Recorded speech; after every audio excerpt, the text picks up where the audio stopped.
Ketika kita sakit, baru kita sadar, ya Allah, nikmatnya ketika anak masih sehat sebelum anak sakit. Nikmatnya anak bisa kemana-mana, anak bisa main bola, bisa anak loncat-loncat, bisa anak berlari, bisa anak begini, bisa anak semua apapun bisa anak lakukan. Sekarang anak nggak bisa apa-apa.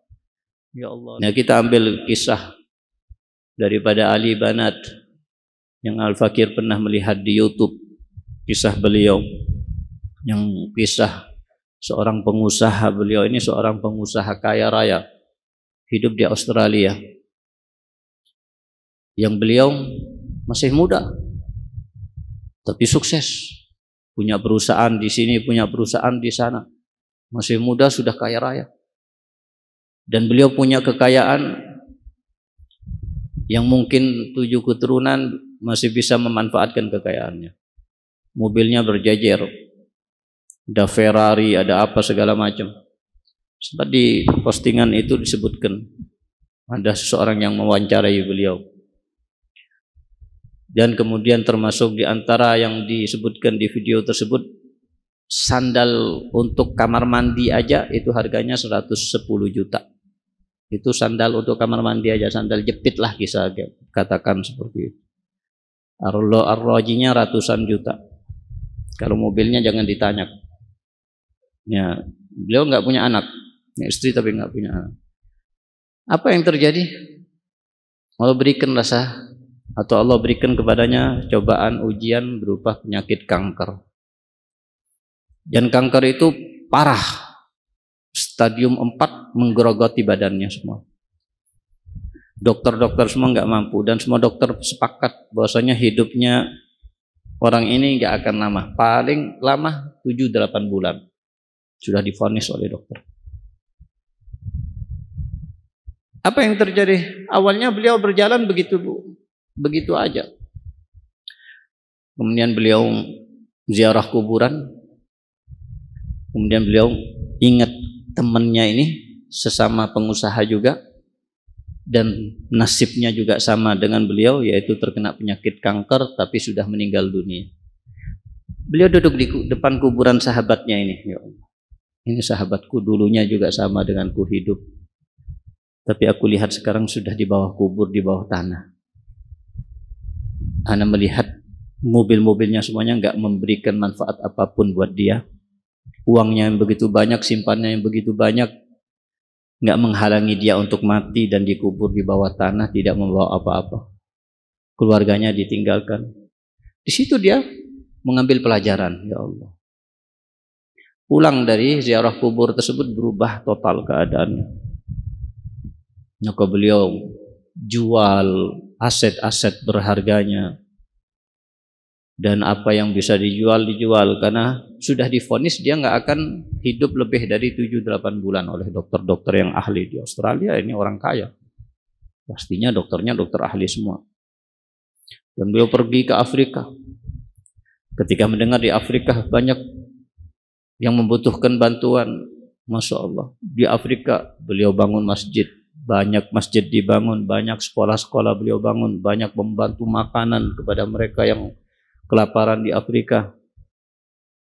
Dan beliau bantu sana, bantu sini, termasuk beliau bantu Ar-Ramil. Semuanya beliau mengatakan bahwasanya semua harta anak ini seakan-akan sudah nggak ada harganya lagi, nggak ada nilainya lagi. Anak berpikir, apa yang membuat anak terbantu dengan harta anak? Nggak ada. Anak akan mati. Ketika anak akan mati, seluruh harta anak yang berharga, yang paling mahal sekalipun, nggak akan bisa menghalangi anak untuk mati. Jadi akan mati. Sudah nggak ada lagi kehidupan sebelumnya. Anak bersenang-senang dengan mobil mewah anak, jalan-jalan dengan kawan-kawan anak, makan dengan makan yang nikmat, semuanya itu sudah nggak ada merasakan nikmat lagi, nggak ada keinginan untuk itu lagi. Dia seorang Muslim, tapi dia dulunya suka berfoya-foya, tapi semuanya berubah, semuanya nggak ada manfaatnya.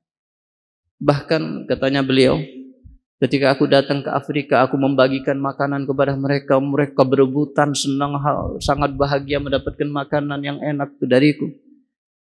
Maka Kebahagiaan mereka ini jauh nilainya lebih mahal daripada mobil Ferrari yang paling mahal.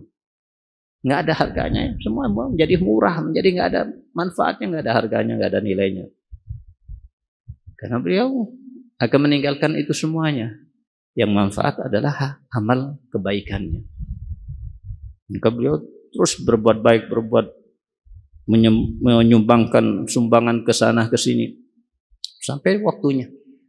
Bahkan di postingan video juga dalam cerita tersebut, di rumah sakit beliau sudah menghadapi sakaratul maut, beliau sempatkan baca Quran walaupun dengan keadaan sakit.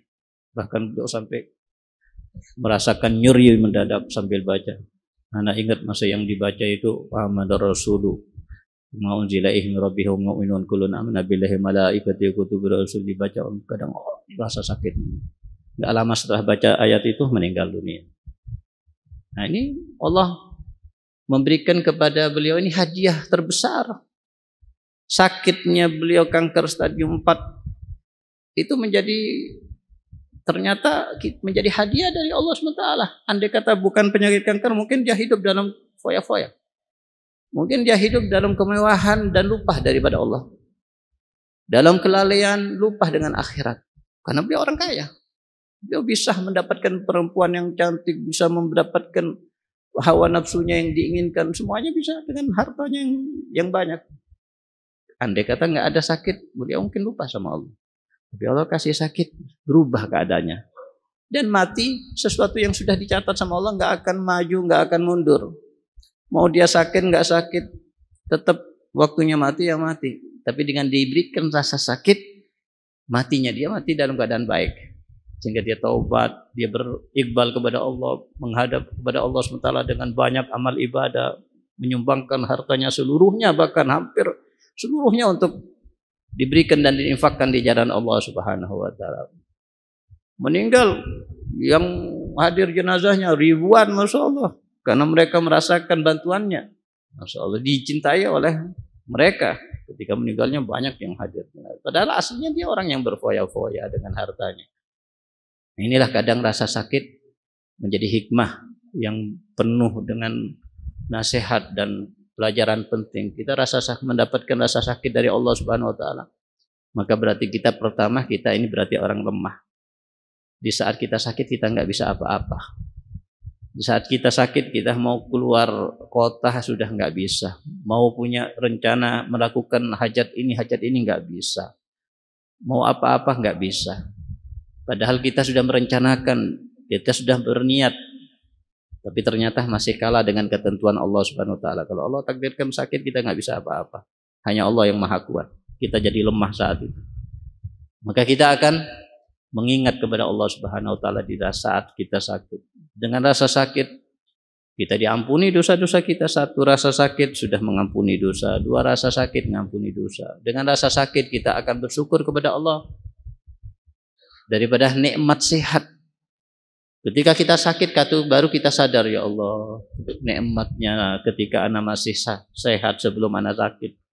Nikmatnya anak bisa kemana-mana, anak bisa main bola, bisa anak loncat-loncat, bisa anak berlari, bisa anak begini, bisa anak semua apapun bisa anak lakukan. Sekarang anak nggak bisa apa-apa. Ya Allah, nikmat tersebut. Makanya dikatakan as-sihhatu tajun fi ra'sil fi ra'sil sahih la ya'rifuhu la yarahu illal maradha. Kesehatan itu adalah mahkota yang ada di tangan orang, di kepala orang yang sehat, yang tidak disadari, tidak dilihat kecuali oleh orang yang sakit. Ketika kita sakit, kita melihat orang yang sehat, ya Allah, dia ini orang yang penuh dengan kekayaan, dia orang yang punya nikmat yang agung dengan kesehatannya, sedangkan anak nggak bisa apa-apa. Baru sadar kita. Seperti juga apa yang terjadi kepada Ali Banan. Ketika sehat, lupa. Tapi ketika dia sakit, dia syukur sama Allah, ya Allah. Dan dia juga sempat mengungkapkan bahwasanya ternyata nikmat-nikmat Allah Subhanahu wa taala yang diberikan kepada aku begitu banyak, tapi aku tidak sadar dan tidak mensyukurinya kepada Allah Subhanahu wa taala. Setelah aku sakit baru sadar, baru mensyukurinya. Nah, inilah yang dikatakan oleh beliau. Harusnya kita ngambil pelajaran ketika kita melihat jenazah atau mendengar adanya orang yang meninggal dunia. Jangan hanya kita mengatakan, oh siapa lagi meninggal nanti, siapa lagi yang meninggal nanti, suatu waktu nama kita yang akan disebut innalillahi wa inna ilaihi rajiun. Ya inna ilaina iyabahum summa inna alaina hisabahum. Qul innal mautal ladzi tafirruna minhu fa innahu mulaqikum. Apa yang menghalangi atau apa yang kita usahakan supaya kita enggak mati, supaya kita panjang umur, supaya kita sehat terus, semua itu enggak akan menghalangi datangnya kematian. Walaupun kita minum vitamin apapun, walaupun kita mengontrak dokter paling pintar sekalipun untuk kita menghindari sakit, menghindari mati, enggak akan pernah kita bisa untuk menghindarinya. Innal mautal ladzi tafirruna, kalian lari dari kematian, takut dari kematian. Fa innahu mulaqikum, tetap pasti dia akan mengejar kalian dimanapun kalian berada. Apapun yang kalian usahakan, dia akan datang kematian kepada